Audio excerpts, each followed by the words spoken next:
नमस्कार। Cognizant academy के YouTube मंच पर आप सभी का स्वागत है।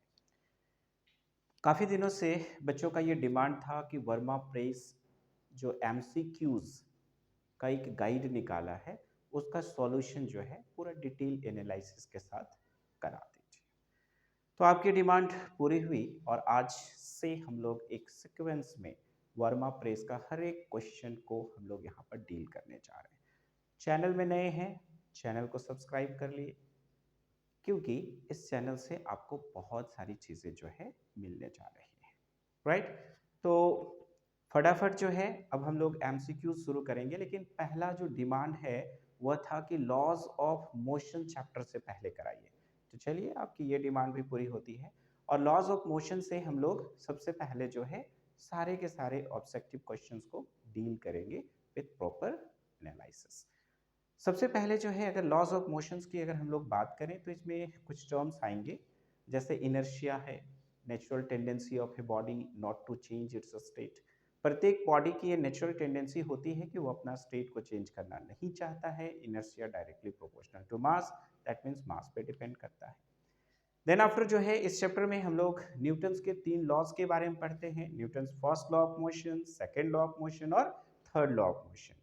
जहां तक सवाल है Newton's first law of motion का, तो Newton's first law of motion जो है वो किसको डिफाइन करता है? फोर्स को डिफाइन करता है। राइट। साथ ही साथ यहां से हम लोगों को लॉज ऑफ इनर्शिया मिलता है। और है क्या? तो everybody continues to remain at rest और in uniform motion unless an external force is applied on the body. तो अगर एक बॉडी रेस्ट में है, कंटिन्यूअसली रेस्ट में रहना चाहेगा, और अगर एक बॉडी मोशन में है तो कंटिन्यूअसली मोशन में रहना चाहेगा जब तक कि आप उस पर किसी भी तरह का कोई एडिशनल फोर्स नहीं लगाते। That is Newton's first law of motion. जहां तक सवाल है सेकेंड लॉ ऑफ मोशन का, तो सेकेंड लॉ ऑफ मोशन जो है ये देता है हम लोगों को मेजरमेंट ऑफ फोर्स, यानी कि फोर्स को मेजर कर सकते हैं। होता क्या है? तो फोर्स जो है वो directly proportional to rate of change in linear momentum, यानी कि F is equal to dp by dt जो है ये आपका Newton second law of motion है ना, जिससे मेजरमेंट ऑफ फोर्स मिल रहा है। F is equal to dp by dt होता है। तो फोर्स का जो फॉर्मूला है F is equal to ma, उसको भी हम लोग Newton second law of motion से फाइंड आउट करते हैं। Newton third law of motion क्या है? तो to every action there is equal and opposite reaction. प्रत्येक एक्शन के लिए जस्ट अपोजिट इन डायरेक्शन एक फोर्स ऑफ रिएक्शन होता है। लेकिन इन दोनों फोर्सेस को हम लोग कैंसल आउट इसलिए नहीं कर पाते हैं क्योंकि ये दोनों के दोनों फोर्सेस अलग अलग बॉडी में लगते हैं। क्लियर?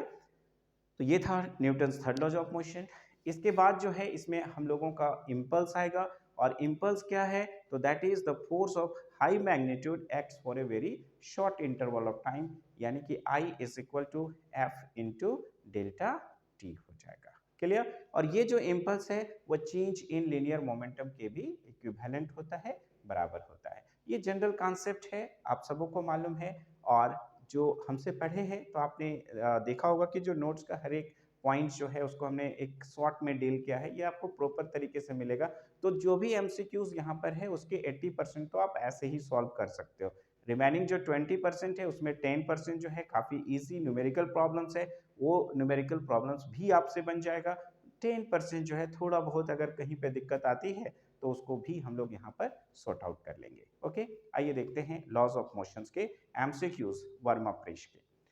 पहला क्वेश्चन है Newton's first law of motion defines. Newton's first law of motion जो है डिफाइन करता है एनर्जी को, मोमेंट ऑफ इनर्शिया को या फिर वर्क को। अभी अभी हमने कहा कि Newton's first law of motion जो है ये इनर्शिया, लॉज ऑफ इनर्शिया देगा या फिर जो आपका फोर्स है उसको डिफाइन करेगा।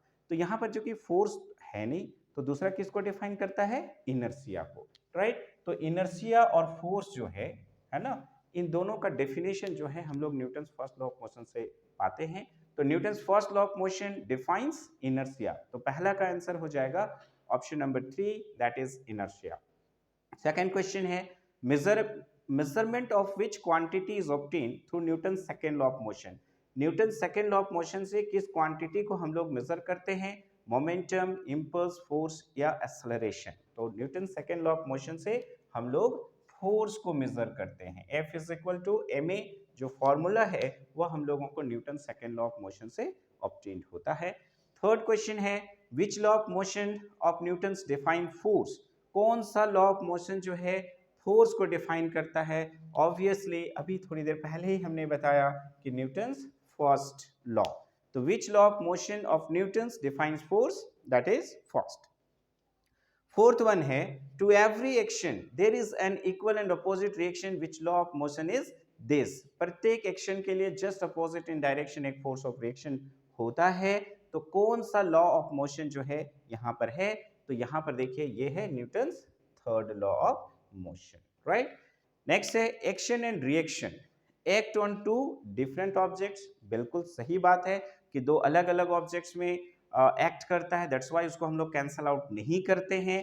Have equal magnitude, obviously to every action there is equal and opposite reaction, तो इक्वल मैग्नीट्यूड का होता है, that's perfectly right. Have opposite direction, obviously opposite directions में होते हैं। तो यहाँ पर देखिए चौथा जो ऑप्शन है ऑल ऑफ दिस, यानी कि ऊपर के तीनों स्टेटमेंट करेक्ट हैं। Action and reaction act on two different objects, have equal magnitude, have opposite directions, right. तो क्वेश्चन नंबर जो फिफ्थ है उसका करेक्ट आंसर होगा ऑल ऑफ दिस। नेक्स्ट आते हैं क्वेश्चन नंबर 6 में, और क्वेश्चन नंबर 6 क्या है, Newton's which law is the real law of motion. तो जहां तक सवाल है Newton second law of motion का, तो Newton second law of motion को हम लोग रियल लॉ ऑफ मोशन भी कहते हैं, और रियल लॉ ऑफ मोशन कहने के पीछे का रीजन ये है कि Newton second law of motion से हम लोग फर्स्ट लॉ ऑफ मोशन और थर्ड लॉ ऑफ मोशन दोनों को डिराइव करते हैं, गॉट इट। तो यहाँ पे देखिए Newton's which law is the real law of motion, obviously that is Newton's second law of motion, right. Next है Newton's second law of motion is F is equal to dp by dt, F is equal to mb, F is equal to mb square, या F is equal to m square b। तो Newton second law of motion क्या होता है, तो rate of change in linear momentum जो है वो directly proportional to force होता है, दैट मींस कि force directly proportional to dp by dt, यानी कि F is equal to dp by dt is the correct answer. So question number 7 का correct answer होगा F is equal to dp by dt, that is Newton second law of motion. Next है the product of mass and velocity, mass and velocity का जो product है उसको क्या बोलते हैं, तो लीनियर मोमेंटम। तो यहाँ पे देखिए मोमेंटम, इंपल्स, फोर्स और प्रेशर, ये चार ऑप्शंस दिए गए हैं। तो product of mass and velocity जो है, यानी कि जो आपका मोमेंटम है P is equal to mass into velocity होता है। तो यहाँ पर प्रोडक्ट ऑफ मास और वेलोसिटी को हम लोग क्या कहते हैं, मोमेंटम कहते हैं। नेक्स्ट क्वेश्चन है question number 9, the product of force and time which equals change in momentum is called. तो जैसा कि अभी थोड़ी देर पहले हमने बताया कि जो इम्पल्स होता है फोर्स और टाइम का प्रोडक्ट है, और ये चेंज इन मोमेंटम के बराबर होगा, यानी कि ये क्या है, इम्पल्स है। तो क्वेश्चन नंबर 9 का करेक्ट आंसर क्या होगा, इम्पल्स। फोर्स और टाइम का जो प्रोडक्ट है दैट इज इम्पल्स, और इसकी जो वैल्यू है वो चेंज इन मोमेंटम के बराबर होती है। तो ये थे 9 क्वेश्चन, है ना। इसके बाद इस वीडियो में हम लोग जो है इस चैप्टर का 50% को सॉल्व आउट करेंगे। तो टोटल नंबर ऑफ क्वेश्चन यहाँ पे 79 है, तो अप टू 40 क्वेश्चन जो है हम लोग इस वीडियो में देखने जा रहे हैं। तो इस वीडियो में बने रहिए नेक्स्ट क्वेश्चंस के लिए। अब अगले क्वेश्चन की ओर बढ़ते हैं। क्वेश्चन नंबर 10, ये क्या है, all objects resist a change in their state, it is called force, inertia, mass, momentum. Obviously inertia, inertia क्या है, natural tendency of a body not to change its state, यानी कि प्रत्येक बॉडी की ये नेचुरल टेंडेंसी होती है कि वो अपना स्टेट को चेंज करना नहीं चाहता। मतलब अगर आप उसको चेंज करना चाहेंगे तो वो रेजिस्ट करेगा, चेंज होना नहीं चाहेगा। तो सवाल यही था कि all objects resist a change in their state, it is called, तो it is called inertia. Next है which of the following is not a conservative force. अगर हम लोग बात करते हैं फोर्स की तो ये दो तरह का होता है, एक को बोलते हैं कंजर्वेटिव फोर्स, दूसरे को हम लोग बोलते हैं नॉन कंजर्वेटिव। सबसे पहले इन दोनों टर्म्स को समझना जरूरी होगा। कंजर्वेटिव फोर्स जो है वह क्या है, ठीक है। तो आप ऐसे समझिए कि अगर simple the work done by a force, अगर एक फोर्स के द्वारा वर्क डन हो रहा है तो it depends only, it its initial and final position of the object, मतलब इंटरमीडिएट पाथ पे डिपेंड जो है वो नहीं करता है। तो a force is said to be conservative if the work done depends only upon its initial and final position of the object.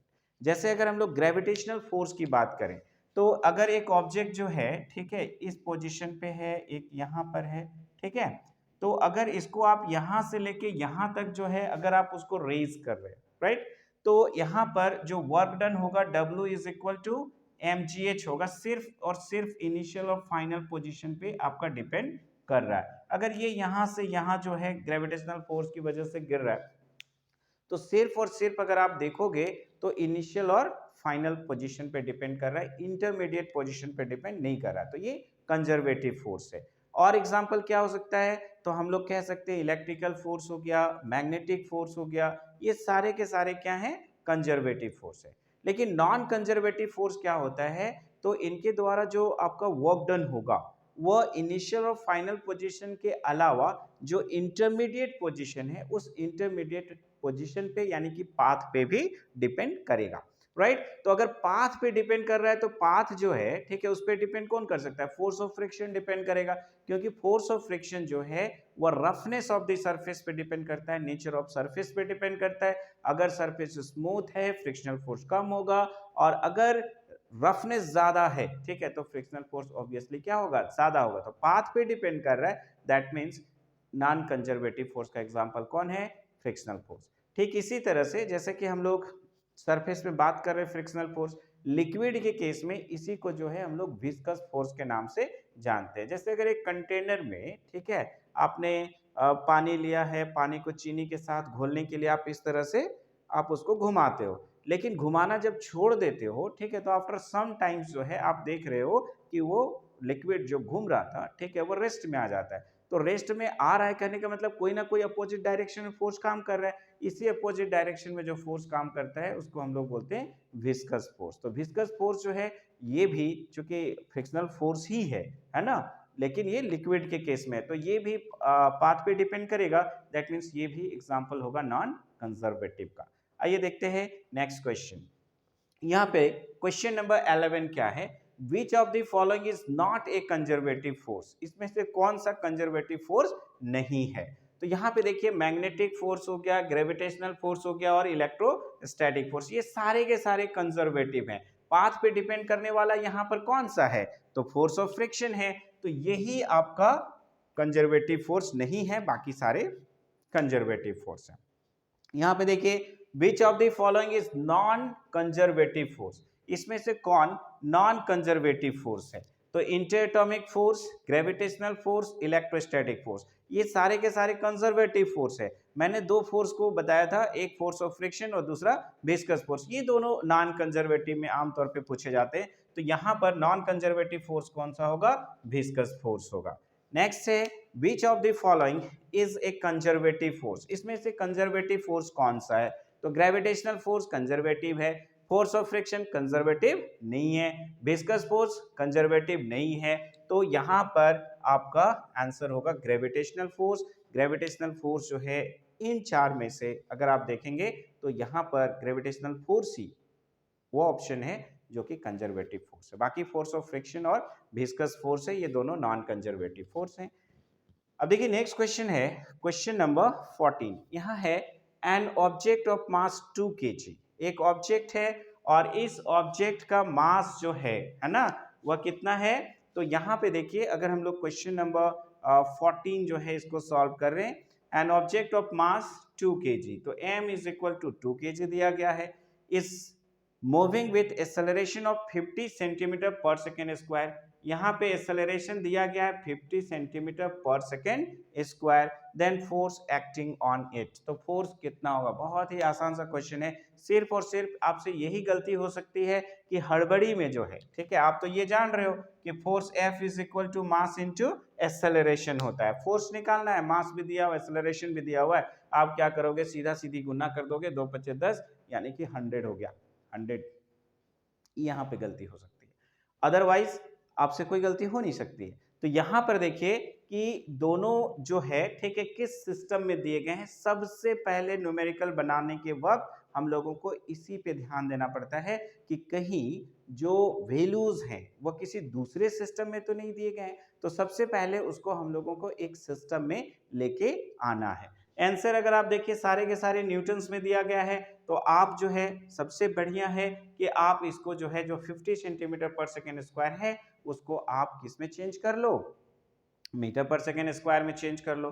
तो अब यहाँ पर अगर ये 50 सेंटीमीटर पर सेकेंड स्क्वायर है, मीटर में चेंज करेंगे तो 50 into 10 to the power minus, centi का मतलब भी 10 टू द पावर माइनस 2 होता है, तो 10 to the power minus 2 metre per second square हो जाएगा। या सीधे सीधे ऐसे भी कर सकते हैं, 50 बाई 100 करेंगे, है ना, तब भी बात एक ही है, दोनों तरह से किया जा सकता है।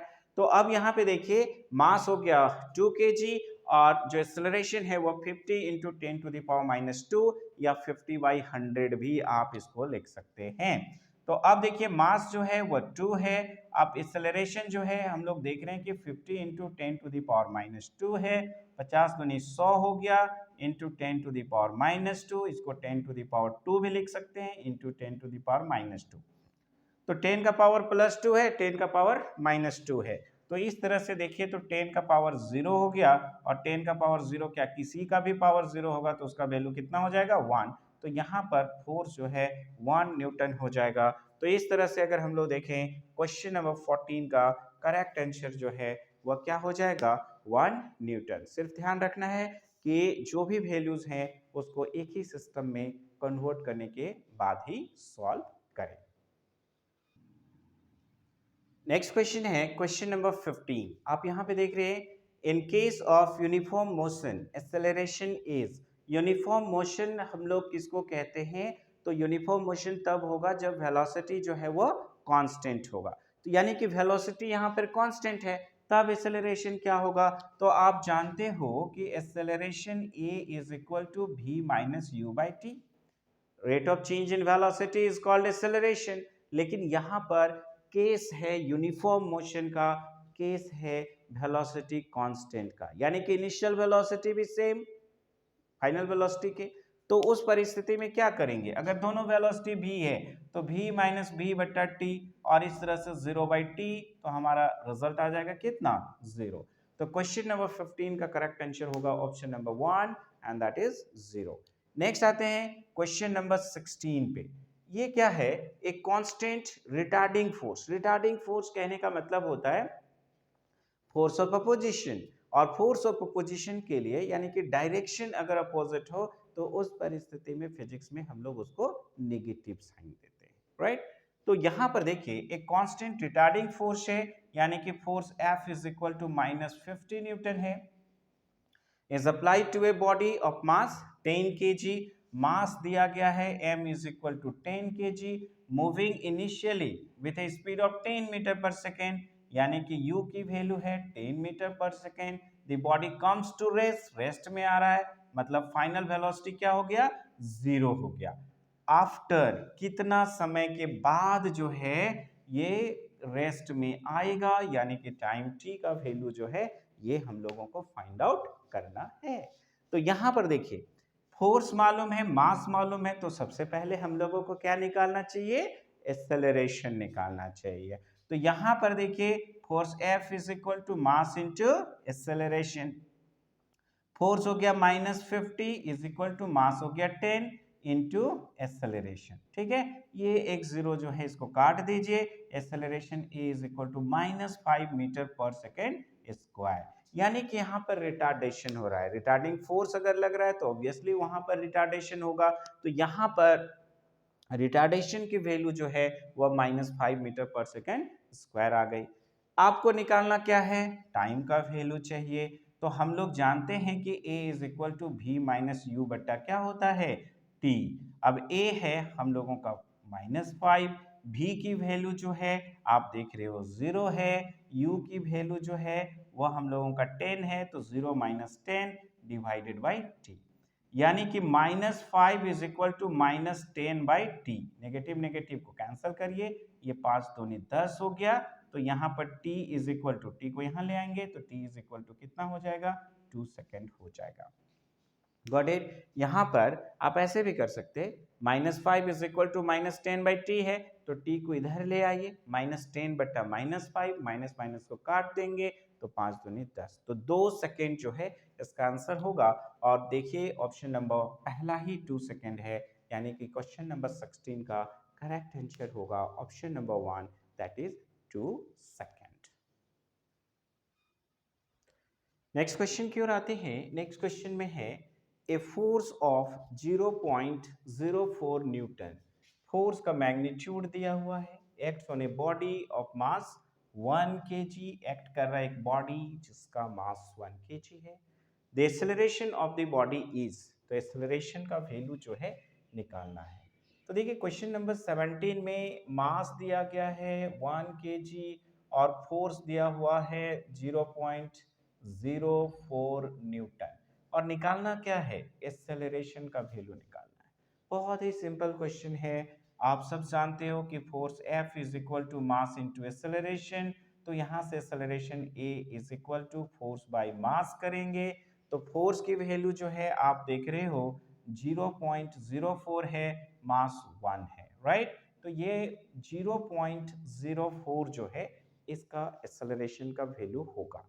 तो एक्सेलरेशन का जो यूनिट होता है वो मीटर पर सेकेंड स्क्वायर होता है, लेकिन यहाँ पर देखिए न्यूटन पर केजी के फॉर्म में दिया गया है, घबराने की बात नहीं है। आप देखिए फोर्स बट्टा मास हो रहा है, तो फोर्स के लिए न्यूटन, मास के लिए केजी, ऊपर जाएगा तो न्यूटन पर केजी हो जाएगा। तो मीटर पर सेकेंड को हम लोग न्यूटन पर केजी भी लिख सकते हैं। तो यहाँ पर इसका जो करेक्ट आंसर है 0.04 न्यूटन पर केजी, और ये हम लोगों को ऑप्शन नंबर 1 में मिल रहा है। नेक्स्ट क्वेश्चन है the direction of force of friction perpendicular to the direction of motion of object along the direction of motion of the object opposite to the direction of motion of the object or none of these। तो जहां तक सवाल है force of friction का, तो force of friction क्या है, force of opposition है which develops between two bodies in contact when a motion between them is taking place or is likely to take place। अगर दो बॉडी जो है एक दूसरे के कांटेक्ट में है, आपने फोर्स अप्लाई किया, तो जिस डायरेक्शन में फोर्स अप्लाई किया जस्ट उसके अपोजिट डायरेक्शन में ये फोर्स ऑफ फ्रिक्शन जो है वो लगता है। तो फोर्स ऑफ फ्रिक्शन हमेशा एक्ट करता है opposite to the direction of motion of the object. तो यहाँ पे देखिए क्वेश्चन नंबर 18 का करेक्ट आंसर जो है ऑप्शन नंबर 3 में है, and that is opposite to the direction of motion of the object. Next question है the centripetal force acting on a body undergoing circular motion is, right. तो यहां पर देखिए सेंट्रीपेटल फोर्स जो है वो क्या होता है, तो F is equal to mv²/r, ये आपको मालूम होना चाहिए। तो क्वेश्चन नंबर 19 में देखिए F इज इक्वल टू क्या होता है, mv²/r। आप लोग जो है v और ओमेगा के बीच का एक रिलेशन भी आप पढ़े हैं कि v इज इक्वल टू होता है ओमेगा r। तो यहाँ पर force F is equal to m, v के जगह में ओमेगा r रखेंगे, दोनों स्क्वायर हो जाएगा, तो ओमेगा स्क्वायर आर स्क्वायर बट्टा r, एक r कैंसिल हो जाएगा, तो m ओमेगा स्क्वायर क्या हो जाएगा, r। तो यहाँ पर देखिए the centripetal force acting on a body undergoing circular motion is, आपका ऑप्शन नंबर 1 जो है ये करेक्ट होगा, m ओमेगा स्क्वायर r। ध्यान से देखिए क्वेश्चन नंबर 19 को, है ना। क्वेश्चन नंबर 19 का जो बुक है आपका वर्मा प्रेस का, उसमें ऑप्शन नंबर 4 को करेक्ट किया है, जो कि गलत है। तो यहाँ पर थोड़ा सा मिसप्रिंटिंग हो गया है ना, इस चीज को ध्यान देंगे। क्वेश्चन नंबर 19 को आपको ध्यान में रखना है कि इसका करेक्ट आंसर होगा m omega square r। Either, ठीक है, सेंट्रीपेटल फोर्स का वैल्यू mv²/r होता है या फिर m ओमेगा स्क्वायर r होता है। तो यहाँ पे देखिए ऑप्शन नंबर 1 जो है ये हम लोगों का करेक्ट होगा। अगर यहाँ पर जो ऑप्शन नंबर 4 है ये तब सही होता है जब ओमेगा के जगह में v रहता है, यानी कि mv²/r रहता। एनीवेज करेक्ट आंसर होगा option number 1 m omega square r। Next question है question number 20, a large force is acting on a body for a short time, the impulse imparted is equal to the change in momentum। तो मैंने पहले भी कहा कि अगर एक force जो है हाई मैग्नीट्यूड का लग रहा है, acts for a very short interval of time तो उसको इम्पल्स कहते हैं। और ये जो इम्पल्स है वो चेंज इन मोमेंटम के बराबर होता है। तो यहाँ पर अगर आप देखें तो impulse imparted is equal to change in momentum, यानी क्वेश्चन नंबर 20 का जो करेक्ट आंसर होगा वो होगा ऑप्शन नंबर 2। नेक्स्ट क्वेश्चन है question number 21। A cell of mass 200 gram is fired with a gun of mass 100 kg। यहाँ पे देखो हम लोगों के पास सपोज करिए एक गन है, ठीक है, क्या है, एक गन है। अब यहाँ पे देखिए अगर इस गन का ट्रिगर को दबाते हैं तो यहाँ से एक बुलेट निकलेगी, यहाँ पर बुलेट को सेल लिखा हुआ है, तो ये सेल ऑफ मास 200 ग्राम, इसका मास जो है 200 ग्राम है। Is fired by a gun of mass 100 KG, इस गन का मास जो है 100 केजी है। If the muzzle speed of the shell is 80 metre per second, तो यहां से जब ये निकल रहा है बाहर तो इसकी जो स्पीड है वह है 80 metre per second. Then the required speed of the gun जो है ये हम लोगों को फाइंड आउट करना है। तो required velocity of the gun या फिर वेलोसिटी ऑफ बैकवर्ड, एक किक जो है, ठीक है, जो हम लोगों को बैकवर्ड डायरेक्शन लगता है, velocity of kick in backward direction, या फिर उसको एक्सैक्ट जो वर्ड इस्तेमाल किया जाता है यहाँ पे that is required velocity of the gun. तो ये जो रिक्वायर्ड है, ठीक है, जैसे आप ट्रिगर को दबाते हैं बुलेट बाहर निकलेगी, सेल बाहर निकलेगा और आपको एक झटका लगता है। तो एक्चुअली इसी वेलोसिटी ऑफ झटके को हम लोग required velocity of the gun कहते हैं और उसी की वैल्यू जो है ये हम लोगों को यहाँ पर फाइंड आउट करनी है।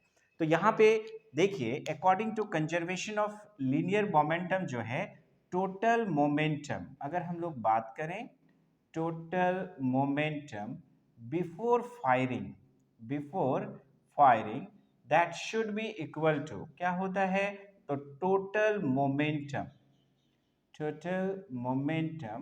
आफ्टर फायरिंग हो जाएगा। Total momentum before firing that should be equal to total momentum after firing. तो चूंकि इस ट्रिगर को आपने दबाया नहीं है बिफोर फायरिंग तो गन जो है आपको रिक्वायर्ड वेलोसिटी भी नहीं दे रहा है, बुलेट बाहर नहीं निकला है, यानी कि दोनों की वेलोसिटी जीरो है।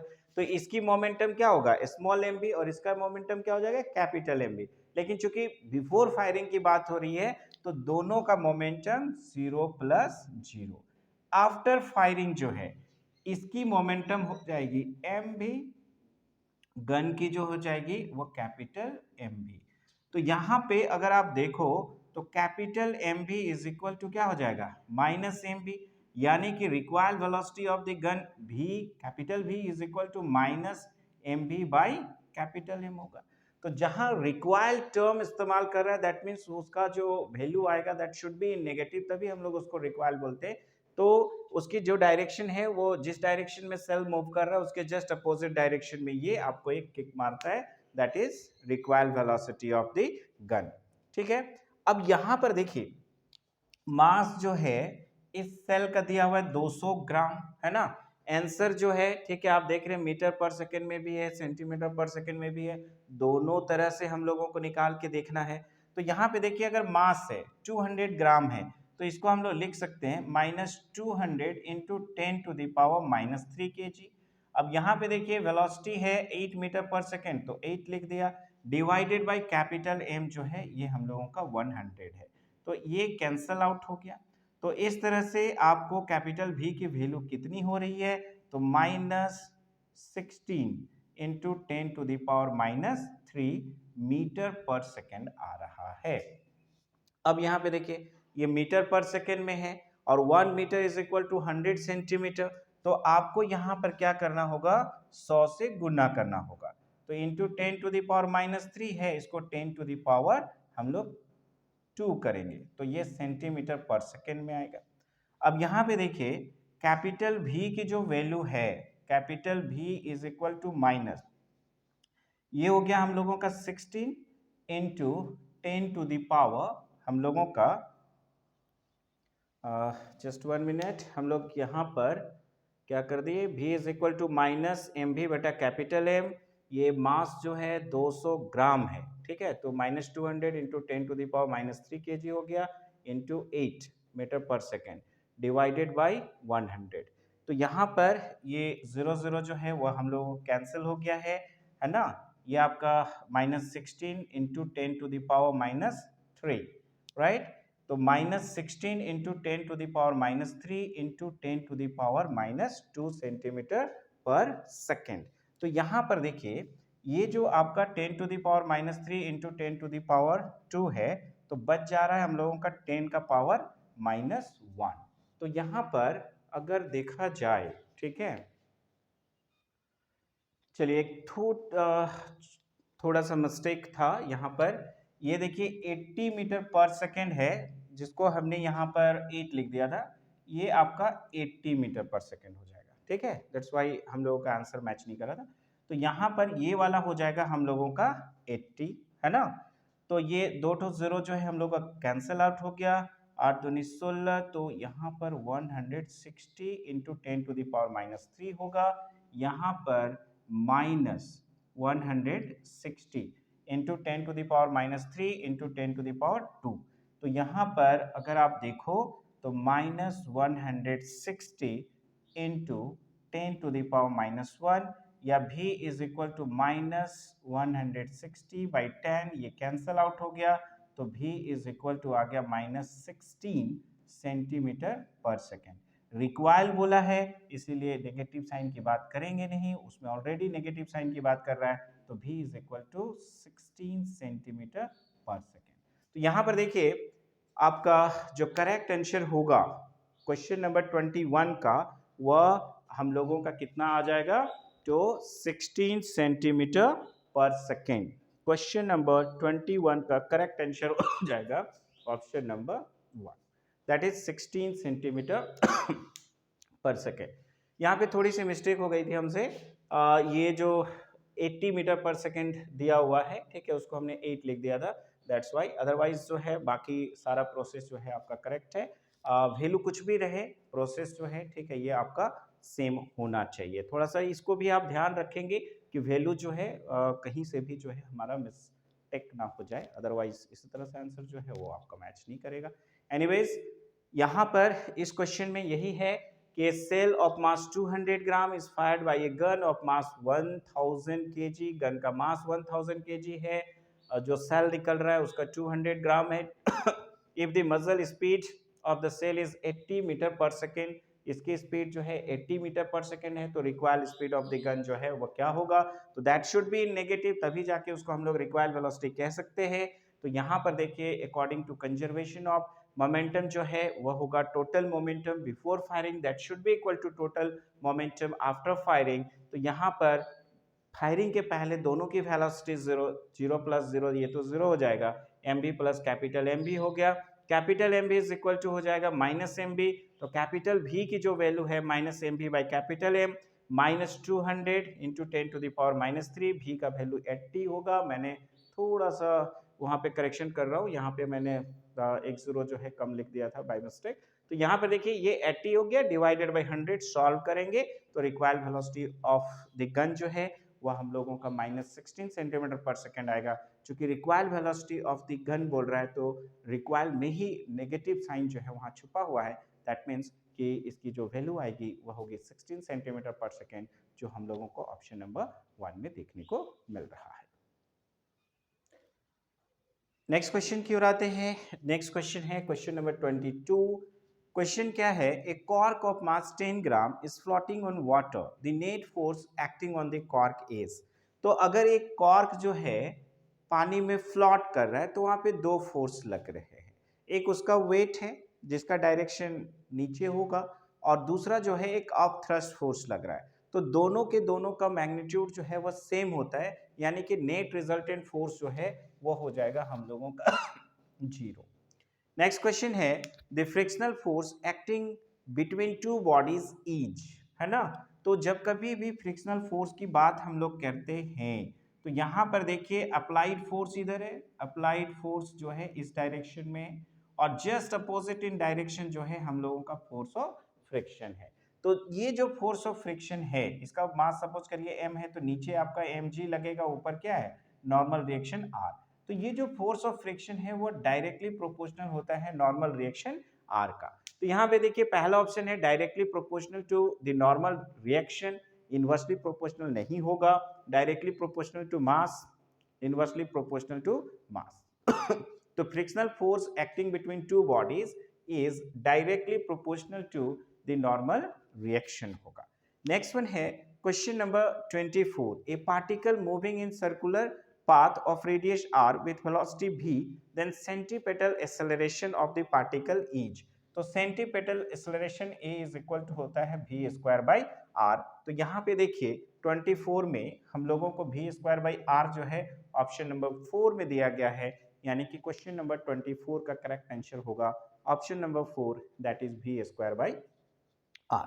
नेक्स्ट वन है question number 25, a jet engine works on the principle of conservation of. तो जेट इंजन की बात करें, रॉकेट की बात करें, ये कंजर्वेशन ऑफ लीनियर मोमेंटम पे बेस्ड होते हैं, ठीक है। तो जेट इंजन जो है वहां से एस्केप आउट होगा, बर्न आउट गैसेस, और जस्ट अपोजिट डायरेक्शन में एक अपथ्रस्ट फोर्स लगेगा, जिसकी वजह से जो है ये जेट इंजन जो है वर्क करता है। तो यहाँ पर ये बेस्ड होता है कंजर्वेशन ऑफ लीनियर मोमेंटम पे, ये आप सब याद रखेंगे। नेक्स्ट क्वेश्चन है question number 26, A body of mass m collides against a wall with velocity v and rebounds the same speed, its change in momentum। तो यहाँ पे अगर हम लोग देखें, सपोज करिए इस तरह से हम लोगों का एक वॉल है। अब यहाँ पर एक बॉडी है जिसका मास m है, वह इस तरह से यहाँ पे कोलाइड किया, ठीक है, against a wall with velocity v and rebounds with the same speed. तो इधर से अगर आ रहा है तो इसकी जो मोमेंटम है वो mv है, और जब यहाँ से रिटर्न बैक आ रहा है तब भी ये क्या कर रहा है, mv है, राइट। तो यहाँ पर चेंज इन मोमेंटम जो है वो कितना हुआ। तो यहाँ पे देखिए डायरेक्शन अपोजिट है, इसलिए यहाँ पर हम लोग माइनस mv लिख। तो चेंज इन मोमेंटम अगर निकालने के लिए बोला जा रहा है, तो फाइनल जो मोमेंटम है वो माइनस mv हो गया, उसको माइनस करना होगा इनिशियल मोमेंटम से। तो यहाँ पे अगर हम लोग देखें तो ये हम लोगों का, ठीक है, दोनों का जो डिफरेंस है ये एक्चुअली हम लोगों को यहाँ पर फाइंड आउट। यहाँ पर देखिए a body of mass m collides against a wall with velocity v velocity से जो है यहाँ पे टकरा रहा है, तो इसकी जो मोमेंटम है उसको हम लोग mv लेंगे, and rebounds the same speed. अब रिबाउंड्स के लिए अलग से लिया जाएगा, ठीक है, सेम डायरेक्शन के लिए जो है अपोजिट यहाँ पे नहीं लेना है। तो रिबाउंड्स कर रहा है मतलब यहाँ से एक नया स्टार्ट हो रहा है, तो इसकी मोमेंटम जो है वो हो गई mv। तो यहाँ पे पूछा गया इट्स चेंज इन मोमेंटम जो है वह कितना है, एक्चुअल में सवाल जो है यहाँ पर देख रहे हैं कि चेंज इन मोमेंटम पूछा गया है। तो शुरुआत में मोमेंटम mv था, रिबाउंड्स कर रहा है तो उसकी मोमेंटम mv है, तो चेंज इन मोमेंटम जो है mv minus mv is equal to क्या हो जाएगी, 0। तो यहाँ पर अगर हम लोग देखें तो ऑप्शन नंबर 4 जो है ये हम लोगों का करेक्ट आंसर हो जाएगा, कितना हो जाएगा, 0, क्योंकि चेंज पूछा है, चेंज इन मोमेंटम जो है वो कितना हो जाएगा, तो 0 हो जाएगा। नेक्स्ट क्वेश्चन है what force would be needed to produce an acceleration of 4 metre per second square in a body of mass 6 kg। तो व्हाट फोर्स निकालना है। तो यहाँ पे देखिए फोर्स इज इक्वल टू क्या होता है, मास इनटू एक्सेलरेशन। तो मास है आपका 6 kg, तो ये मास है हम लोगों का 6 और एक्सेलरेशन है 4, तो 6 चौके 24, तो 24 न्यूटन जो है हम लोग देख रहे हैं ऑप्शन नंबर आपका 3 में है, ठीक है। तो फोर्स जो है कितना का जरूरत होगा अगर acceleration 4 metre per second square produce करना चाहते हैं एक बॉडी जिसका मास 6 kg है, तो ये हो जाएगा 6 चौके 24, 24 न्यूटन। नेक्स्ट वन है the units of impulse are the same as those of. तो हम लोग जानते हैं कि जो इम्पल्स है वो चेंज इन मोमेंटम के बराबर होता है, यानी कि मोमेंटम के समान उसका यूनिट हो सकता है। नेक्स्ट है the acceleration produced by a force of 5 Newton acting on a mass of 20 kg is। तो यहाँ पे अगर आप देखिए द एक्सेलरेशन प्रोड्यूस्ड है ना, एक्सेलरेशन निकालना है तो फोर्स बटा क्या हो जाएगा मास। यहाँ पे देखिए फोर्स कितना है 5 न्यूटन का है तो 5 रख दिया। मास जो है वह कितना है 20 है तो 5/20 हो जाएगा। तो 5 चौके 20 हो गया, पॉइंट लगाएंगे 10 हो रहा है। ठीक है, तो ये हो जाएगा 4 दूनी 8 9 10 4 पचे 20। तो 0.25 मीटर पर सेकेंड स्क्वायर जो है ये हम लोगों का आंसर हो जाएगा। तो यहाँ पर क्वेश्चन नंबर 29 का करेक्ट आंसर हो जाएगा ऑप्शन नंबर 3। और ऑप्शन नंबर 3 क्या है तो 0.25। नेक्स्ट क्वेश्चन की ओर आते हैं और वह क्वेश्चन है question number 30। A ball is drop from the top of a tower and reaches the ground in 4 seconds. The height of the tower is, small g का वैल्यू जो है कहा जा रहा है कि 10 मीटर पर सेकेंड स्क्वायर ले ले। तो एक बॉल को ड्रॉप किया जा रहा है, ठीक है, और यहाँ पर height of the tower H का वैल्यू निकालना है, यू की वैल्यू 0 हो गई है ना। Reaches the ground in 4 second, time जो है हम लोगों का 4 सेकेंड लग रहा है तो हाइट का वैल्यू निकालना है और जी का वैल्यू दिया गया है 10 मीटर पर सेकेंड स्क्वायर। तो simple h is equal to, हम लोग क्या जानते हैं तो h इज इक्वल टू होता है ut plus half G T square. U 0 है तो 0 into T plus half into G का वैल्यू 10 लेना है, t की वैल्यू जो है 4 है तो ये 16 हो जाएगा। 2 पच्चे 10 और 16 पच्चे 80। ठीक है, तो 80 मीटर जो है यानी कि ऑप्शन नंबर 3 जो है ये हम लोगों का करेक्ट आंसर होगा। नेक्स्ट क्वेश्चन है question number 31। The mass of a body is 2 kg, its weight is. तो मास जो है 2 kg तो वेट कितना होगा तो वेट इज इक्वल टू होता है mg। m जो है ये 2 है, g का वैल्यू 9.8। तो 2 8 16 के 6 हाथ में 1 2 9 18 और 1 19, 19.6 न्यूटन जो है ये हम लोगों का करेक्ट आंसर होगा जो कि ऑप्शन नंबर 1 में है।